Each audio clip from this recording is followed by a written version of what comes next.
Phillips head screwdriver. Once that's out, you can just simply pull the graphics card out. Now you have a lot more space to work with. Now the next step involves you locating the DIMM slots or the slots where you're going to be installing the RAM. These usually come in 2 or 4 pair depending on the type of motherboard you have. And in this case, I have 4 slots. Now you have to ensure you're going to be installing the RAM in the correct slots. So I'm going to be running these 2 sticks in dual channel. So that means I have to locate the A1 and B1 slots, or in my motherboard specifically, the A2 and B2. Usually, a good rule of thumb is you never want to install the RAM sticks in the same letters. So in my motherboard, I'm going to be installing them in A2 and B2. Now you'll notice on your RAM sticks as well as the packaging, there are numbers written down. These are actually the timings for your RAM. Make sure you take a picture of this or copy these numbers down because they will come in handy and you'll need them in the next few steps. You'll also notice on the RAM stick that one set of pins is longer than the other set of pins. This will make life so much easier when you're lining up the RAM sticks with the slots when installing.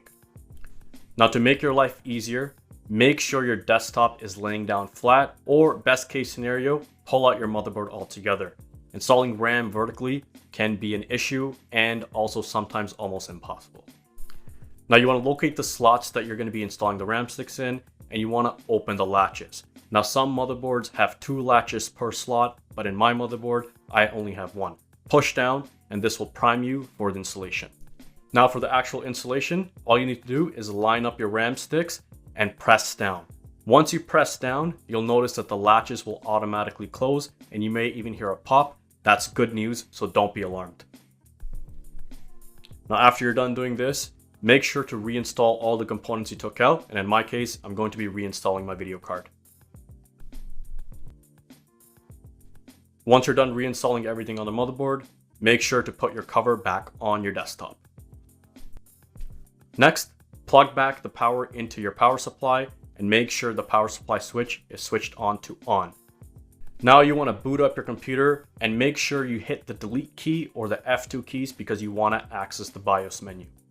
Upon getting into your BIOS setting, you may notice that your DOCP and XMP is disabled.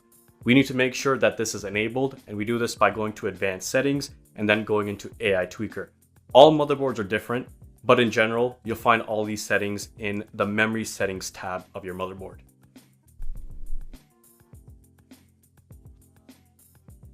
Now, why is this important?